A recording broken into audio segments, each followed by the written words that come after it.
दोस्तों आपने बॉलीवुड मूवीज तो देखी होंगी और आपको ये भी मालूम होगा कि वहां पे जब किसी शख्स को उसके टैलेंट, सिफारिश, किस्मत या पैसा लगाने की वजह से या किसी भी वजह से उसको मूवीज में बड़े और मेजर रोल्स प्ले करने को मिल जाएं, मूवीज में बतौर हीरो आना शुरू कर दे और इस दौरान किस्मत की वजह से, टैलेंट की वजह से या किसी भी वजह से उसकी मूवीज हिट हो जाएं तो वो जनाब उसके तो मजे हो जाते हैं रातों रात, दिन रात, और आवाम उसकी फैन बन जाती है और वो बंदा रातों रात सुपरस्टार बन जाता है, रोजी रोटी अच्छी चल जाती है और ठीक ठाक पैसे उसको आने शुरू हो जाते हैं।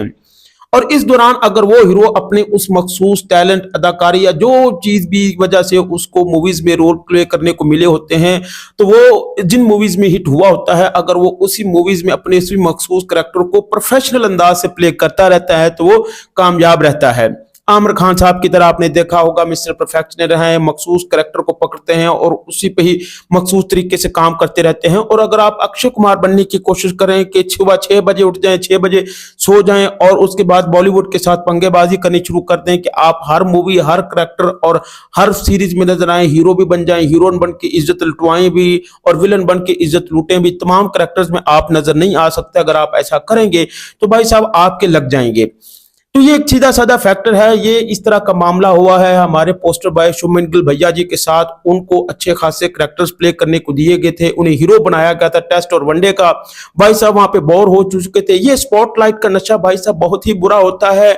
इन्होंने कहीं अक्षय कुमार साहब का जूठा खा लिया था तो वहां पे इनको शौक चढ़ गया कि भाई साहब मैं घर पे बैठा रहूंगा, इधर वो वनडे और टेस्ट का तो मुझे आपने दे दिया, तो जो बाकी पैसे हैं T20 वाले वो मुझे आप लोगों ने क्यों नहीं देने। A+ कैटेगरीज में भी शामिल किया गया। तो भाई साहब ने कहा कि भाई साहब मैं हर मूवीज में आना चाहता हूं, मैं हीरो भी बनूंगा, मैं हीरोइन बन के डांस भी करूंगा, मैं विलन बन के हीरोइन की इज्जत भी लूटूंगा, तमाम कैरेक्टर्स मैंने प्ले करने हैं क्योंकि मेरा गुजारा नहीं है। अब इन भाई साहब के दिमाग में खुद को लेकर सुपरस्टार और स्टारडम वाली छवि तो बनी चुकी थी। इस दौरान इंडिया वर्सेस साउथ अफ्रीका की एक कामयाब T20 वेब सीरीज का शो सुपरहिट जा रहा था, जनता एंजॉय कर रही थी, सीटियां बज रही थी, नाच कूद रही थी, HD माहौल बना हुआ था। और ये माहौल जब एक नेपो किड देख लेता है तो उसको तो खुजली हो जाती है कि चतुर का नाती इस मूवी या वेब सीरीज में मैं क्यों नहीं हूं। फिर वो अपना इन्फ्लुएंस यूज करते हुए इस सुपरस्टार ने अपना 2-3 फोन कमाए, कॉल की प्रोड्यूसर को, डायरेक्टर को, ससुर का नाती मैं शाहरुख खान, सलमान खान, अक्षय कुमार सारा कुछ तो हूं, तो इस वेब सीरीज में मैं क्यों नहीं हूं। तो भाई साहब इस नेपो किड को खुश करने के लिए एक आउटसाइडर, कामयाब, प्रोफेशनल और टैलेंटेड अदाकार संजू सैमसन को हटवाया गया और इनका फ्लॉप कैमियो करवाया गया। लेकिन ये भाई साहब भूल गए द कर्मा इज वाचिंग। तो कर्मा ने भी कहा कि भाई साहब आपको टेस्ट और वनडे का कप्तान बनाया गया, आप T20 का भी किंग बनना चाहते हो, तो कोई डेमोक्रेसी नाम की भी कोई चीज होती है कि नहीं। अब ये भाई साहब भूल चुके थे कि हर जगह पे डिग्री तो एक जैसी हो सकती है लेकिन सिलेबस बाज का डिफरेंट होता है। आप हर जगह हीरो बन के कप्तान आ सकते हो लेकिन छक्के चौके नहीं बन सकते। आगे से गुंडे भी तो आ जाते हैं मूवीज में। अगर आप हीरो आ रहे हो तो आगे से आपको 2-3 दफा गुंडों से भी तो पिटाई होगी। और इस दफा तो गुंडे बड़े खतरनाक किस्म के आए हुए हैं, टिम्बा बुमावना वो बात दिल पे ले गए तो ससुर का नाती इनकी तो खोपड़िया घूमी हुई है तब से। तो आपको इस वेब सीरीज में पंगा लेने की क्या जरूरत का थी। आप अक्षय कुमार को ही देख लें कि वो हर जगह पंगाबाजी करने की कोशिश करते हैं। पृथ्वीराज के मूवी के दौरान उन्होंने अपनी मूछें नहीं बनाई, उन्होंने हर जगह जो पंगा लिया हुआ था। तो भाई साहब ने टेस्ट, वनडे और अपनी स्पेसिफिकेशन को यहाँ पे उस अंदाज से परफॉर्म करना इनके लिए पॉसिबल रहा नहीं। तो भाई साहब ये देखना पड़ता है ना कि आमिर खान साहब की तरह को परफेक्शनिज्म भी तो कोई चीज होती है। जब आप हर जगह हीरो आ रहे हो, पैसा आ रहा है, स्पॉटलाइट आ रहा है, ये स्पॉटलाइट का नशा भाई साहब बहुत ही बुरा होता है आजकल। तो भाई साहब इस वेब सीरीज में ना एक्शन, ना रोमांस, ना इज्जत लूट पाए, उल्टा इज्जत लुटवा के बैठ के अच्छी खासी जो है वो इनकी एक रेप्यूट बनी हुई थी कि कप्तान है। शुभमन गिल का T20 वर्ल्ड कप स्क्वाड के लिए CV तो बड़ा स्ट्रॉन्ग था लेकिन इंटरव्यू क्लियर नहीं कर पाए। क्रिकेट की हिस्ट्री भी यही सिखाती है कि एक्सपर्ट ऑफ एवरीथिंग बनना वैसे तो कूल लगता है, सुनने में भी कूल लगता है, लेकिन उस वक्त तक जब तक रियलिटी की पिच पर को अच्छा खासा बाउंस फेस करना ना पड़ जाए।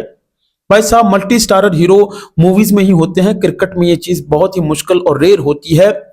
वैसे BCCI ने भी इस अंदाज से इनको डील किया है कि हीरो भी खुश नहीं है और इसके फैंस भी खुश नहीं है। हर तरफ शोर शराबा तो यही है कि संजू सैमसन को उनकी जगह पर रिप्लेस किया जा रहा है, लेकिन ईशांत किशन जिनको T20 वर्ल्ड कप के स्क्वाड में शामिल किया गया है उनको उनकी जगह पे लाया गया क्योंकि उनके प्रीवियस मैचेस में ऑस्ट्रेलिया, सैयद मुश्ताक ट्रॉफीज में उनकी परफॉर्मेंस बहुत ही अच्छी है और एकदम बढ़िया किस्म की वेटिंग लिस्ट में वो अपना इंतजार कर रहे थे और उनको फाइनली शुभमन गिल की जगह रिप्लेस किया गया है।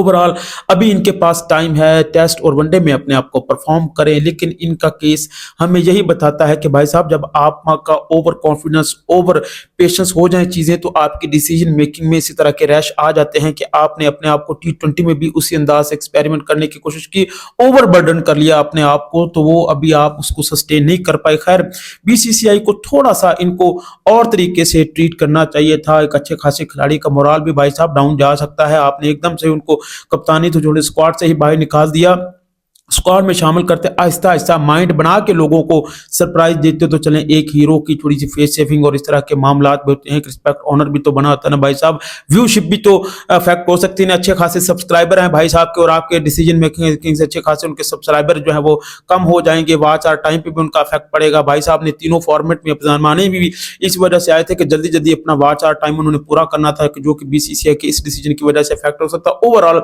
इनका किसी से हमें ये सीखना पड़ेगा कि बाज़ बात आपकी स्पेशलाइजेशन ही आपकी वीकनेस बन जाती है। ओवरऑल हमारी एक्सपेक्टेशन है कि अच्छा प्रदर्शन करें अपने टेस्ट और ओडीआई में और बढ़िया किस्म की क्रिकेट देखने को मिले। Good luck.